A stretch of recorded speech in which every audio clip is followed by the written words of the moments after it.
Hello दोस्तों, नमस्कार। Study with Kailash Bogra YouTube channel फिर से आप। आज है उत्तराखंड में ऐतिहासिक काल। प्राचीन उत्तराखंड मूलतः एक दूर क्षेत्र था और इसका अधिकांश भाग बीहड़ वीरान जंगलों में भरा और लगभग निर्जन था। इसलिए यहाँ किसी स्थायी राज्यों के स्थापित या विकसित होने की स्पष्ट जानकारी नहीं मिलती।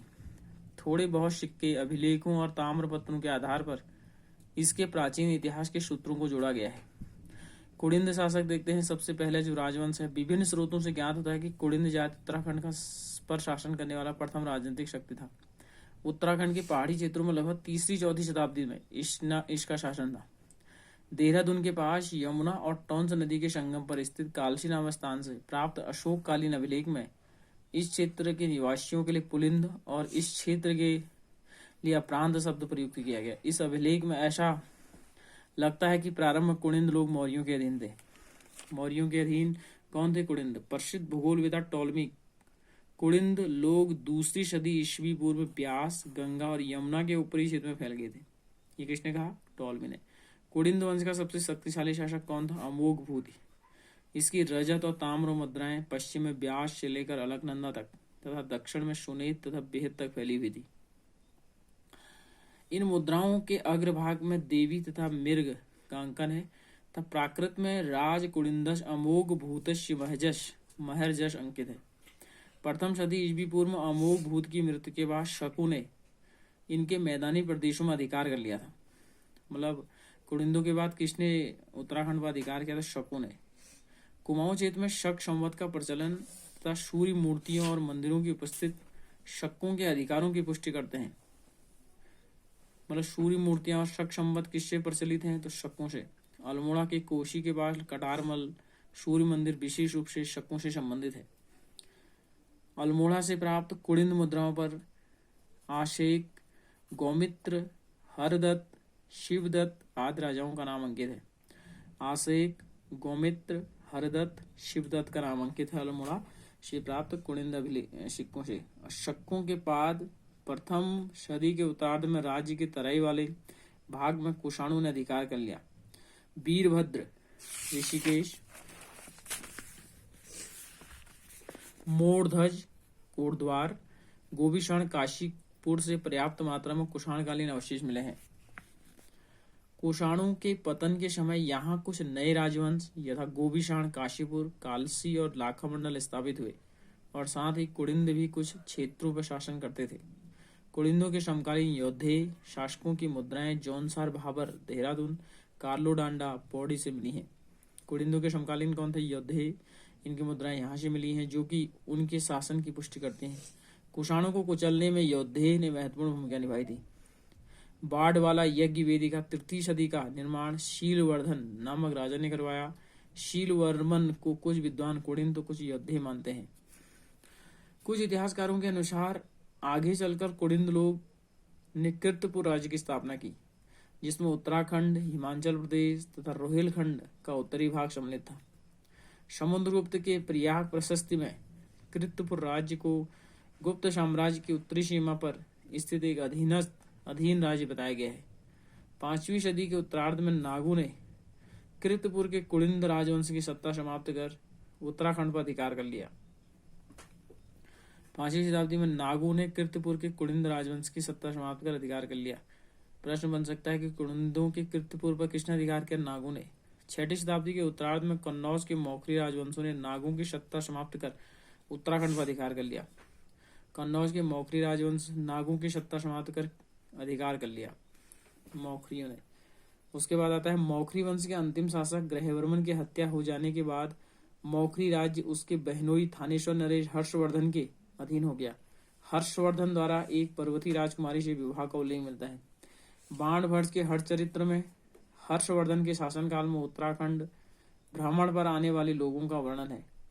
हर्षकालीन चीनी यात्री ह्वेनसांग हिमालय के मोपुलो ब्रह्मपुर राज्य में गया था, जो कि बौद्ध धर्म के लिए प्रसिद्ध था और हर्ष के अधीन था। उसने यहाँ पर 5 बौद्ध विहार होने का उल्लेख किया है। किसने? ह्वेनसांग ने। हरिद्वार के बारे में ह्वेनसांग लिखता है कि भागीरथी नदी के किनारे हरिद्वार नामक नगर है जो लगभग 20 लीटर चीनी माप के घेरे में है। अंग्रेज इतिहासकार कनिंघम आधुनिक गढ़वाल और कुमाऊं वाले संपूर्ण भूभाग को ब्रह्मपुर मानते हैं। कौन मानता है? कनिंघम। बहुराजकता का युग। हर्ष की मृत्यु के बाद उत्तराखंड में छोटे छोटे कई राज्य स्थापित हो गए। सैन्य शक्ति के अभाव में दुर्बल राजाओं ने सुरक्षा के लिए छोटे छोटे कोटे और गढ़ों का निर्माण किया। इन छोटे छोटे राज्यों में ब्रह्मपुर, शत्रुघ्न, गोविषाण राज प्रमुख थे। इसमें सबसे बड़ा ब्रह्मपुर राज था। 6वीं शताब्दी में ब्रह्मपुर में पौरव का शासन था। इस वंश के प्रमुख शासकों में विष्णुवर्मन प्रथम, वृषवर्मन, अग्निवर्मन, धूतिवर्मन, विष्णुवर्मन द्वितीय का नाम आता है। इस विघटन काल में उत्तराखंड पर कई बाह्य आक्रमण हुए।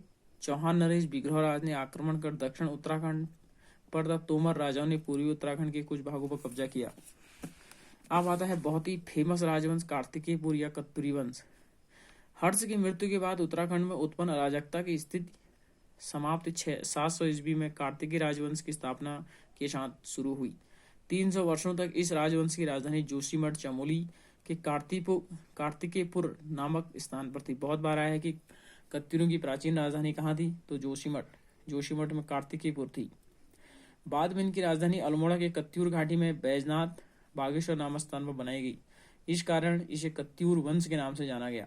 700 ईस्वी से 1030 ईस्वी तक इस वंश ने 3 से अधिक परिवारों में शासन किया। इस राजवंश का इतिहास इनके बागेश्वर, कंडाला, पांडुकेश्वर, बैजनाथ आदि स्थानों में कुटिला लिपि में प्राप्त ताम्रपत्र के आधार पर लिखा गया है अथवा प्रमाणिक साक्ष्यों के कारण इस राजवंश को उत्तराखंड या कुमाऊं का प्रथम ऐतिहासिक राजवंश कहा गया है। अंग्रेजी इतिहासकार एटकिंसन के अनुसार कार्तिकेयपुर राज्य की सीमा उत्तर में तिब्बत, कैलाश, पश्चिम में सतलज, पूर्व में गंडकी और दक्षिण में कठीर रोहिलखंड तक विस्तृत था। बागेश्वर लेख के अनुसार इस राजवंश के प्रथम परिवार वंश या प्रथम राजा बसन देव था। कत्यूरी वंश का पहला राजा कौन था? बसन देव। यह परम भट्टारक महाराजा धीराज परमेश्वर की उपाधि धारण करता था। उसने बागेश्वर के समीप एक मंदिर को शोणेश्वर नामक ग्राम में दान दिया था। बागेश्वर लेख में राजा बसन देव के बाद के शासक का नाम स्पष्ट नहीं है, लेकिन उसके बाद खरपर देव ने के नाम से उल्लेख मिलता है। कश्मीर इतिहासकार कल्हड़ की राजतरंगिणी पुस्तक में कश्मीरी राजा ललितादित्य मुक्तापीठ द्वारा गढ़वाल क्षेत्र को जीतने का उल्लेख मिलता है। संभवतः इसी समय खरपर देव कार्तिकेयपुर पर कब्जा कर एक नए वंश की स्थापना की थी। राजा खरपर देव कन्नौज के राजा यशोवर्मन का समकालीन था। उसके पश्चात उसका पुत्र कल्याण राज शासक बना, जिसकी पत्नी का नाम महारानी लद्दा देवी था। खरपर देव कल्याण राज की पत्नी था ना, इसका पुत्र, उसकी पत्नी का नाम लद्दा देवी था। खरपर देव वंश का अंतिम शासक त्रिभुवन राज था। इसने परम भट्टारक महाराजा धीराज परमेश्वर की उपाधि धारण की। त्रिभुवन राज द्वारा किसी किरात पुत्र के साथ संधि करने और व्याघ्रेश्वर देवता के मंदिर को भूमिदान की चर्चा बागेश्वर लेख में की गई। तो कल